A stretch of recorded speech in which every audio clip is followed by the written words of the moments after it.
तर कुणाल कामरानं महाराष्ट्र सरकारवर पुन्हा एकदा एक निशाणा साधलेला आहे। कुणाल कामरानं मिश्किल ट्विट करत सरकारला पुन्हा डिवचलेलं आहे। कुणाल कामरानं महाराष्ट्र सरकारवर पुन्हा एकदा निशाणा साधलाय। काय म्हटलंय त्यांना आपण पाहूयात। कलाकाराला संविधानिकरित्या कसं मारायचं याचं मार्गदर्शन असं कामराचं ट्विट आहे।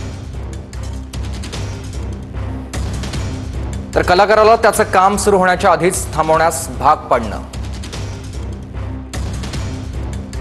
कलाकाराला खाजगी आणि कॉर्पोरेट कार्यक्रम मिळू नयेत अशी परिस्थिती निर्माण करणं, मोठे क्लब आणि कार्यक्रमासाठी जागा देण्याची जोखीम पत्करणार नाही तशी परिस्थिती निर्माण करणं, प्रेक्षकांना समन्स पाठवणं, कलेला क्राईम सीन बनवणं,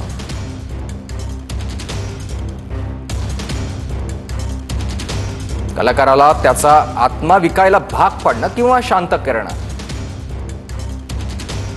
कलाकाराला शांत करण्यासाठी राजकीय शस्त्र वापरणं।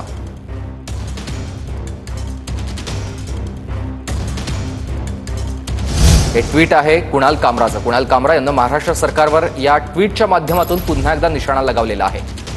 हे मिश्किल ट्विट आहे कुणाल कामराचं।